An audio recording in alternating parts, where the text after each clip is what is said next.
Bueno, ahí estoy. Gracias Armando por estar en Argentina Productiva. Es un placer tenerte, además de ser un amigo. Eh, ¿Te acordás que te envié hace un tiempo esa tarjeta que tenía de Noticias Argentinas, ¿no? Esa es una reliquia, ¿no? Es de después de Cristo. Pero, Sí, un placer. pero Bueno, para mí también, para para mí los que no te también. conocen, Armando, sos uno de los, para mí, bueno, maestro y además uno de los padres de este tema, de este, de este negocio mezclado con pasión, que es el periodismo y la comunicación, ¿no? Bueno, Dirigiste revistas, medios, gráficos, internet y consultor de muchas compañías. Uno de los motivos por los cuales se me pasó por la cabeza inicialmente hablar con la primera persona con la que converso que tiene que ver con la comunicación es porque, bueno, entiendo que, como vos bien pensás, que la comunicación es una de las herramientas para atender una crisis como la que vivimos. Es una de las tantas. Y para no entrar en algo que tiene que más que nada que ver con la coyuntura, quería ver si podíamos arribar una conversación respecto del futuro, ¿no? Y de lo que pasa el día después, que es algo que no se está hablando, lamentablemente, y que me da la sensación que vos coincidirás conmigo, es crucial, ¿no? Porque esto va a durar unos meses, pero después viene lo difícil, porque veníamos de algo difícil y vamos hacia algo más difícil todavía, ¿no? sí es. La Argentina eh, entró en esta crisis peor parada que el conjunto del mundo occidental. Nosotros veníamos de 8 años de caída y los 2 últimos años con recesión. Eh, de modo que el impacto económico que va a tener en la Argentina esta situación va a ser realmente durísimo. Eh, es uno de los países endeudados. Eh, Sin ser un técnico, no veo que se esté tratando el tema de la deuda de una manera conveniente para la situación de crisis. Creo que había un programa en el gobierno para una situación como la que atravesaba Argentina, pero no una que contemplara que todo el mundo iba a entrar en crisis. Esto es una catástrofe. Eh, y no tanto en vidas, porque la gente te dice, bueno, pero a ver, los infectados son tantos, los muertos son tantos. No. Mira, Chino, yo soy posguerra, nací en el año 52. De modo Un que, baby boomer. exactamente, solo que soy un baby boomer, no de los países donde los baby boomers ya hacen inversiones en el extranjero y tienen unos retiros fenomenales.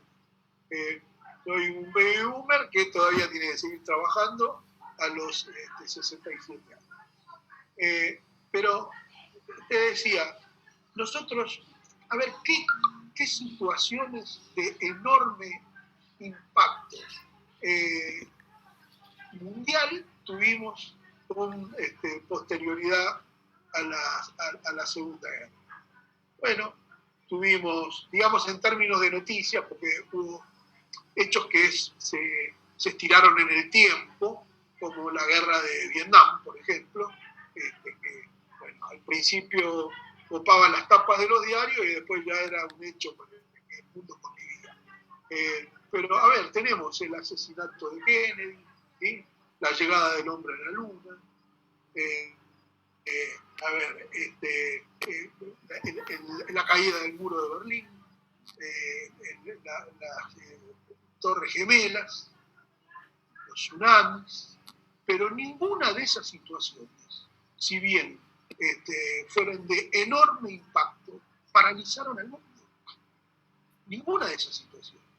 Hay No, algunos amigos que son analistas que comparan esta situación con la crisis del 30, ¿no? Salvando la distancia en un mundo absolutamente distinto, pero es una situación de repercusión mundial, como pudo haber sido esta crisis económica mundial, ¿no?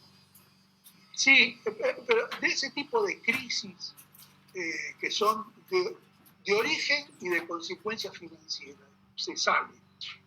De este otro tipo de crisis es mucho más difícil salir, porque lo que va a perdurar son los miedos. Mirá, nosotros somos de la generación, y felizmente no contrajimos ese mal, de la poliomielitis, ¿no? Que es el 55, el 56. Yo soy un poco más chico, un poco más no me chico, tocó, un poco menos. pero sí, tal cual. Sí, yo tengo memoria del tema de la poliomielitis. Hubieron 2 vacunas, la segunda, la Sabin oral, que nos la daban en el colegio con un terroncito de azúcar y unas gotas, logró virtualmente combatirlo y extinguir a esa enfermedad monstruosa que es. Sí. Bueno, quiero ir al tema de la persistencia. Yo creo que para declarar extinguido un virus o una enfermedad de esa naturaleza, tienen que haber, creo que 3 años sin que se presente ningún caso. Te estaba hablando del año 56, 57, 58. Creo que eso se extinguió en el 80. Creo que recién en el 80. Esta, no lo sabemos. Ahora, yo te pregunto, Chino. Yo, el día siguiente que nos habiliten y que habiliten a los bares o a los restaurantes, te invito a tomar un café en un bar, en un restaurante. ¿Vos venís? Mira, ahí hay 2 grandes discusiones, ¿no? Y yo pensaba igual que vos, ¿sí? Un amigo en común que tenemos, Claudio Charutini, me cagó a pedos cuando le dije, la gente va a salir enloquecida, él dice, a hacer todo lo que no podía hacer. Y yo, por otro lado, digo, no, la gente va a tener miedo de ir a ver cómo se comen murciélagos perdóname. ¿Sí? Dame. Perdón, que son 2 temas domésticos. La gente va a tener miedo de ir a ver cómo se comen murciélagos en China, ¿no? Están las 2 corrientes, o la visión Superman, a mí no me va a pasar nada, o la visión paranoica, me va a pasar seguro, ¿no? A ver, yo no sé cómo va a cierto, reaccionar claro la sociedad. Esas 2, y tiene que haber una en el medio que diga, bueno, está esa posibilidad. Y para los que están en el medio, que dicen que está esa posibilidad, bueno, hay una apertura. Si le prenden un tipo joven, es menos probable que tenga una consecuencia fatal. Si le prende a un tipo de mi edad, donde ya tenemos ciertas situaciones relacionadas con la salud, está también la posibilidad seria de que no la atraviese, que no la pase. Ahora, entonces, Armando, es improbable, me parece, que este virus, por el tipo de comportamiento que tuvieron y que tienen estas gripes para atrás, de que no vaya todos los años mutando, ¿no? Y tengamos un 21, un 22, un 23, y de a poco... Es, bueno, es demasiado científico. A mí eso se me escapa. Sí, sé que mutan, y que, bueno, generan su propio anticuerpo, su propia autodefensa, y no se sabe si el que vendrá va a ser más... Todos los años, la gran parte del mundo se vacuna contra las cepas de gripe del otro hemisferio, ¿viste? Y todos los años te tienes que vacunar porque todos los años va cambiando, sí, y estas vacunas te van... Sí. Bueno, hay parte de la población que no se vacuna, por lo menos en Argentina y en el mundo, y hay unas corrientes en el mundo que están en contra hasta de las vacunas, pero en general, sin estar en contra de la vacuna, la gente no se vacuna porque no quiere, por negligencia, por lo que fuera, o por miedo, o por gana, y se muere. O porque es caro. Aunque sea gratis, no se vacuna, y se muere mucha gente, ¿no? En Argentina, el año pasado creo que murieron más de 32.000, 34.000 personas de neumonía y de gripe y van a seguir muriendo las personas como mueren hasta el día de hoy. Argentina tiene una tasa de mortalidad del 7,5 por mil, la gente va a seguir muriendo, se mueren 300.000 personas por año, se van a seguir muriendo. Ahora, con este cuidado y teniendo 40 y pico de millones de personas encerradas en sus casas, y bueno, la gente de accidente de trabajo no muere hoy porque no sale, la gente de accidentes de tránsito no muere porque no anda en auto, hoy ya levantó al 30%, lo que era el 20% pasó al 30% de la circulación vehicular, o sea, pero igual, hay gente que dice, la gente va a salir y se va a cuidar más, y hay otra lectura que dice, no, la gente va a salir enloquecida a hacer cualquier cosa que no hizo antes. Pero saliendo de esto, me gustaría meterme en el mundo del día después, ¿no? ¿Qué pensás vos que va a suceder fundamentalmente con la economía cuando esto se acomode, ¿no? Bueno, primero que no es la opinión de un experto, sino de alguien que lee, conversa. Primero hay que ver cómo el mundo resuelve el problema de los endeudados. Ya no es solamente el problema de la Argentina, es el problema del mundo. En el 2001, cuando la crisis del 2001, el problema era la Argentina. Y bueno, los argentinos salimos de aquella crisis con el esfuerzo de los argentinos, sin asistencia internacional. ¿Sí? Se llegó a un acuerdo con los acreedores, bueno, malo, regular, fue posible, fue el que se hizo. Pero lo concreto es que después de aquella situación, Argentina tuvo 5 años consecutivos de crecimiento a tasas de más de 8%, viniendo del 20º subsuelo, por supuesto. Esa perspectiva hoy no está, porque todo el mundo está prometido. Los endeudados están endeudados porque se les fugaron capitales. Yo leí en estos días que de los países emergentes y de los países más rezagados se han fugado 100.000 millones de dólares. Eso por un lado.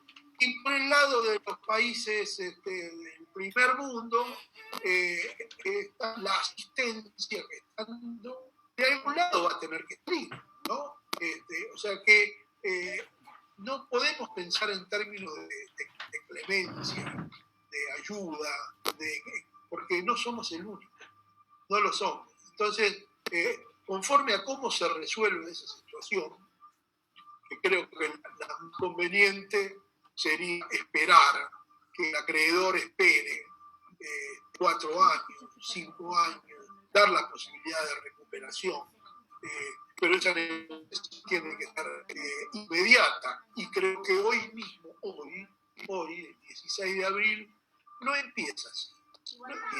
Empieza con una oferta dura que va a provocar ruidos que no son lo más conveniente. A mí me parece que en este momento el planteo no era empezar con los acreedores privados, sino con el fondo. Era empezar con el fondo y hacer planteos de orden político, donde se dijera, bueno, muchachos, todo este flujo de deudas y de acreencias que hay en el mundo tiene que entrar en los próximos 3 o 4, a partir de ahora, en los próximos 4 o 5 años, en un stand-by. Vamos a esperar. Ahora, Armando, me contabas una anécdota y que quizás tiene que ver con esos espacios de discusión con técnicos.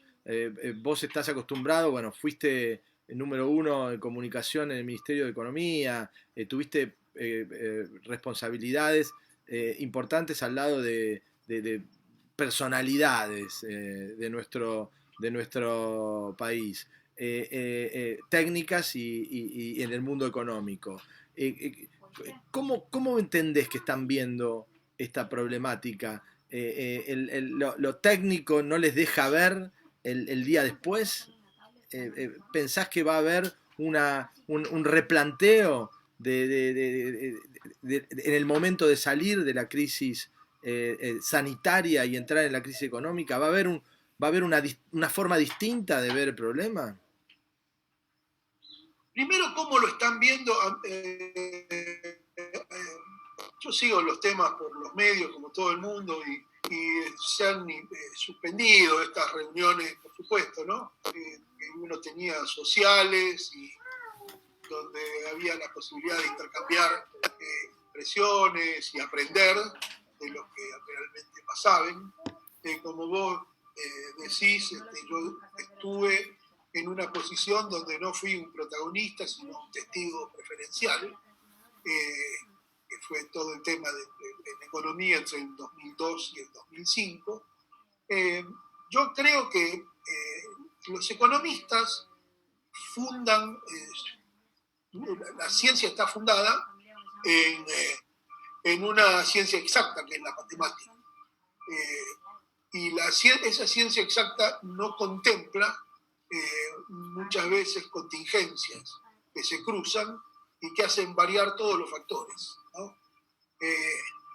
De modo que una anécdota que, bueno, a la que vos referís y que te conté fue en los días previos a que el tema del virus hiciera mucho impacto en Argentina.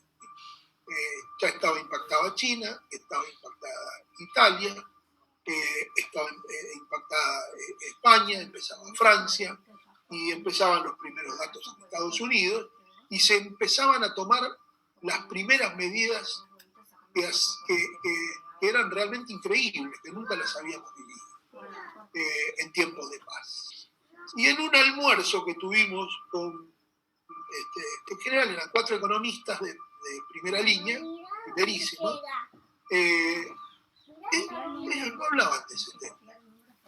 Y yo, un momento cuando me toca hablar antes del lugar del hombre común, o del individuo que sigue las noticias, interactuó con la noticia durante muchos años, les dije quizá osadamente que estábamos frente a la mayor catástrofe de nuestra generación.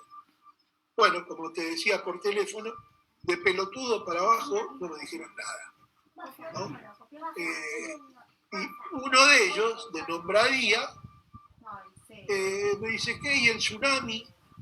Pero el tsunami es un poroto al lado de eso, porque el tsunami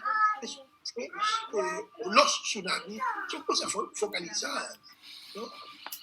De modo que ahora como lo están viendo, y lo están viendo con esa, creo, ¿no?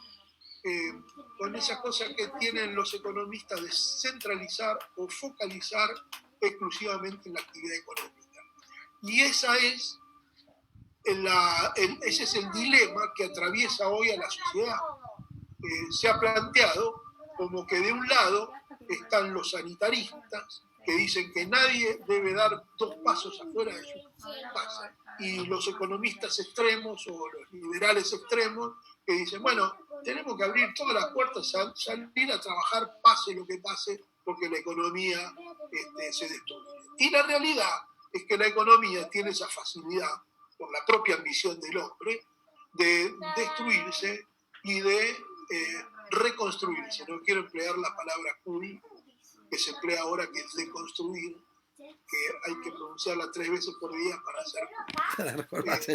Vos sabés que yo no sé en qué momento la humanidad, porque no es un problema solamente argentino, sino la humanidad, Argentina está exacerbado, le entregó la responsabilidad del crecimiento productivo, del desarrollo de las economías productivas del mundo a los economistas, ¿no? Los economistas, además de no aprender marketing, la mayoría de ellos no estarían capacitados de llevar un negocio adelante, digamos. Sí de administrar la parte financiera o la búsqueda de fondos o la renegociación de una deuda o lo que tenga que ver con lo económico. Pero el mundo se mueve a través de la creatividad, de la producción, del riesgo empresarial, de aspectos que están muy lejos de la economía. ¿En qué momento el mundo dijo, economistas, díganos qué tenemos que hacer? Es como, yo tengo una empresa y no vendo, nunca se me va a ocurrir llamar al contador. De última, me voy de vacaciones y diré al contador, che, quédate acá, sentate y controlá de que nadie gaste más de lo que tiene que gastar. Pero la empresa no va a crecer. Los contadores no hacen crecer empresas. Los economistas no hacen crecer países. ¿Qué es lo que pasa? Mira, yo creo ver un momento desde el periodismo para eso, relacionado con esto. Que no es la crisis del 30. No es la crisis. La crisis del 30 le sobrevino después la Segunda Guerra y los líderes mundiales no estaban preocupados más por la cuestión geopolítica, por los poderes de la geopolítica que de la economía. Yo creo que el enorme poder de los economistas es ir de la crisis del petróleo de los 70. ¿Y qué me conduce a ver eso? No solamente los nombres de las figuras estelares en el mundo, sino el comportamiento de los medios periodísticos, de los diarios. En los diarios, la economía era hasta entonces, era una subsección de la política. Y hasta entonces la economía en los medios era exclusivamente macroeconomía, o sea, cuentas públicas. Lo poquito que salía eran cuentas públicas. Aún en nuestro país, que era un país permanentemente crítico en términos económicos.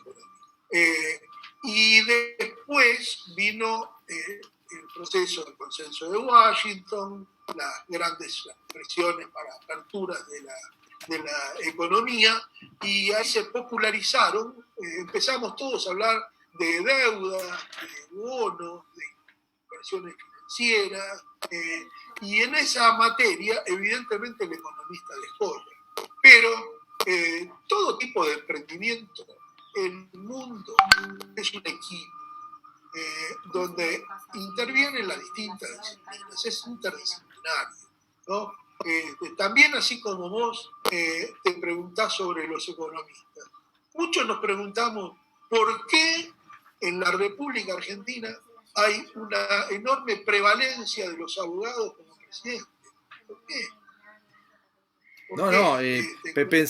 Pensar que un abogado puede llevar adelante un país es como pensar que yo tengo un problema en una compañía, en mi empresa, y llamo a mi abogado para ver cómo vendo más. A nadie se le ocurriría. Yo no lo excluiría. Es decir, hay algo que va en todos nosotros, en cada uno de nosotros. Hay algo que está por encima de nuestros estudios, nuestros títulos, los que los tienen, que es la iniciativa, que es la vocación por hacer, sobre todo si es en las cosas públicas, por hacer cosas que entiendan al bien común. Y eso es lo que no vemos, porque aquí y en el mundo occidental hay un contrato social que prevalece, que tiene que ver con los privilegios, y cada vez más eso se está acendrando. Y ahora voy a tu pregunta, que es ¿cómo va a seguir esto? Y yo sinceramente creo que va a seguir con problemas económicos, pero la base de sustentación de todo no va a cambiar, porque no van a cambiar los políticos, porque no van a cambiar los empresarios, porque no van a cambiar los sindicalistas. Ninguno de estos tres grandes factores de la vida ordinaria nuestra va a ceder en sus posiciones. Y mientras eso no ocurra, vamos a seguir viviendo de crisis en crisis, ¿no? Con coronavirus, como decía Herminio, conmigo o sinmigo, con coronavirus o sin coronavirus. Lo que tiene que cambiar, además de la vacuna, es la disposición de la política, la disposición del empresario, y la disposición del sindicalista a tratar de armar un proyecto común que defina hacia dónde va la República Argentina, si hacia una mayor concentración de la riqueza, ¿no? Que es lo que viene ocurriendo en los últimos. No quiero ponerle un número a los años, porque van a decir, es peronista, no es peronista, es radical. Desde hace muchos años en la Argentina está evidenciando una concentración de la riqueza que yo defino así. Nadie trabajó tanto para tener tanto y nadie trabajó tan poco para no merecer nada, ¿no? Tal cual. Armando, ¿me podés volver la imagen que no estás ahora en la cámara? Fíjate si se puede. Sí. Ahí está. Ahí volviste, sí. Bueno, estoy con Armando Torres, un amigo y un comunicador y experto, muy conocido además en el ambiente de la comunicación, especialmente en las relaciones institucionales y vinculado, como bien decía Armando en la charla, en un periodo muy sensible de la economía argentina, manejando en un equipo la comunicación del Ministerio de Economía. Armando, cuando vemos del día después, ¿no? Esta crisis económica que nos va a continuar atacando, después de este impasse, ¿no? de este impasse sanitario, que yo estoy convencido que no va a traer más mortalidad que el año anterior. Seguramente que la medición del 2020 no va a tener un impacto en la cantidad de muertes mayor, más creo, muy por el contrario. Creo que la gente se cuida más. También me recibí un ramillete de puteadas cuando dije esto, porque dice, no, vos estás pensando en vos, que te cuidás ahora más, o que haces gimnasia, o lo que fuera. Yo creo que la gente común también es consciente de lo importante de sentirse bien y de estar cuidado, ¿no? Y de alimentarse bien y de tener algún tipo de actividad física. Esto lo va a dejar sembrado la crisis sanitaria. Pero bueno, acá el sistema nos eyecta porque Zoom, viste que tiene una limitación de tiempo. No nos deja continuar. Así que, Armando, lamentablemente tenemos que hacerla un poco más corta la entrevista o usar otra herramienta que no sea Zoom, viste, que me saca del tema. Bueno, pero para redondear, más o menos entendés la idea, ¿no? ¿Entendés que la gente se va a cuidar más?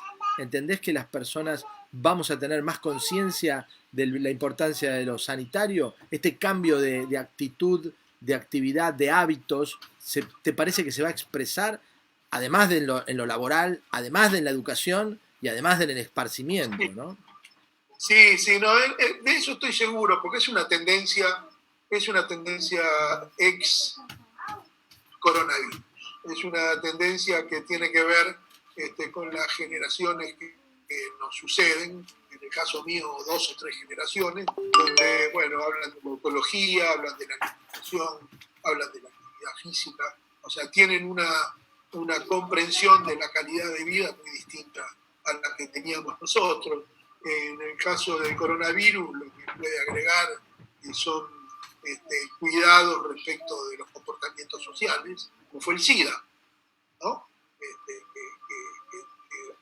tendió a difundir criterios de educación sexual y de comportamiento de la vida en relación distintos a los precedentes.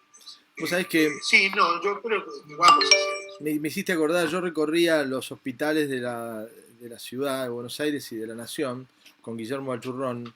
Lo acompañé muchos años a él en la época, él murió hace algunos años, en la época que él había decidido entregar su vida a la política. Es un tipo que salió de la política pobre, ¿no? O sea, no salió rico, digamos, ¿no? Que es no es un mérito, pero es un indicador, ¿no? Y cuando recorríamos los hospitales, Claro me que sí. tocó ir al Muñiz, ¿no? Y en el Muñiz me encontré con en ese momento era el vicedirector del hospital, que se llama Negri o algo así, que decía, miren, yo lamentablemente estoy acá, contrariamente a lo que yo había decidido cuando decidí estudiar medicina. Yo me dediqué al cuidado era especialista en hongos. Y el tipo decía, yo me dediqué a esto porque era una de las actividades dentro de la medicina que me permitía alejarme de la muerte. Porque la muerte no se acerca a esto, la gente no se muere por hongos, digamos. Y ahora sí, y me encuentro en Muñiz donde mis pacientes están muriendo de esto, y bueno, mi vida cambió, me acostumbré, y bueno, después obviamente lo del SIDA se resolvió de una manera maravillosa, ¿no? Para transformar algo que parecía una cosa imposible de resolver, y terminó siendo una enfermedad crónica que Una enfermedad más. Sí. de lo que la gente no muere, ¿no? Pero en el fondo la vida, ¿no? Por eso te diría la anécdota esta, la vida te va poniendo en situaciones donde decís, no, quiero ir para allá, y la vida te dice, no, mirá, el para allá te equivocaste, Sí. el para allá es justamente al revés de lo que imaginabas. Y esto es un poco, me parece, lo que nos está pasando con esta crisis sanitaria, ¿no? Donde estamos encerrados en nuestras casas, compartiendo con un montón de gente para la que decimos que vivimos y que trabajamos, pero ahora las tenemos al lado, ¿no? Y cómo va a cambiar, ¿no? mucha de la concepción que tenemos del porqué, ¿no? Porque para muchos de nosotros el porqué es nuestra familia. En nuestra familia en el momento, ¿no? La familia con la gente con la que compartís, la familia es la persona que está al lado tuyo, no necesariamente tu vínculo sanguíneo, puede ser tu pareja o lo que fuera, ¿no? Entonces, vos lo estás viendo al lado, la tenés al lado, lo tenés al lado, lo que sea, y te estás dando cuenta de lo que tenés al lado, ¿no? Y va a ser aleccionador, ¿no? Para nosotros y para la humanidad, ¿no? Este repensarnos, ¿no? Y tiene que ver con lo que vos decías del día después, ¿no? Lo que hablábamos por teléfono, de qué va a pasar el día después, el futuro, ¿no? ¿Cómo va a ser el futuro después de esto? Sí, bueno, yo te repito, en lo familiar está bueno, porque evidentemente compartís, cuidás y te cuidan. Lo que yo tengo duda es si el argentino, que es un tema que me preocupa, va a seguir siendo igual. Si, mientras la dirigencia no cambie, mientras no haya cambios generacionales rotundos, y desaparezcan aquellos que cimentaron su poder en la exclusiva ambición personal, mientras eso no pase, no hay coronavirus que te cambie la vida, ¿no? Y no quiero ser nombres, pero todos conocemos de qué se trata. Es un contrato que hay entre dirigencia política, dirigencia empresarial, dirigencia sindical, que tienen sus tensiones entre ellos, pero que siempre las terminan resolviendo, y para los cuales la sociedad es solamente un elemento, un argumento para la discusión. Sí, no está sentada, la sociedad no está sentada en la mesa, en ese trípode que bien marcás. No, cuando se termina pensando en ponerse de acuerdo, son quizá mezquindades o intereses personales de estos tres sectores y no de las personas a los que representan, ¿no? Sí, si tengo un minuto más, sí, claro. Como conclusión de esto, de este último punto, bueno, vos sabés, yo fui jefe de campaña de Roberto Labaña en la última elección. Sí. Nosotros allí presentamos un proyecto de ley relacionado con la constitución de un Consejo Económico y Social que pensara a la Argentina hacia el futuro. Y hoy declinamos totalmente esa propuesta. ¿Por qué motivo? Porque fue recibida de una manera egoísta por la sociedad. Y no por la sociedad, por los actores del acuerdo social, ¿no? De modo que ahí vimos concretamente que nadie estaba dispuesto a ceder nada. Nadie, es decir, lo que esperaba la dirigencia de ese Consejo Económico y Social era que ratificara toda la organización actual de la República Argentina sin el más mínimo cambio, con lo cual se constituía en una burocracia que iba a asistir como la vía transitoria en el Congreso, recibía proyecto de ley del oficialismo, esto se aprueba, alguien toca el pito y ahí empieza el mismo partido de siempre. De modo que yo no veo la voluntad de cambio, repito, con coronavirus, sin coronavirus. Mientras no cambie la dirigencia, no veo esa voluntad. Está clarísimo, Armando. Te agradezco mucho. Muchas gracias por acompañarnos. La próxima entrevistita la vamos a hacer con un software que me permita extenderme más en el tiempo, porque Zoom me manda un mensaje que es gratuito hasta los 40 minutos. Yo veo ahí el mensaje. No, está perfecto. Dijimos, creo que fueron muy agudas tus preguntas. Espero que hayan estado a la altura las impresiones mías. Te agradezco muchísimo y el aprecio y la admiración de siempre. Gracias, Armando. Gracias por todo y nos seguimos en contacto. Un abrazo. Armando Torres en Argentina Productiva. Gracias.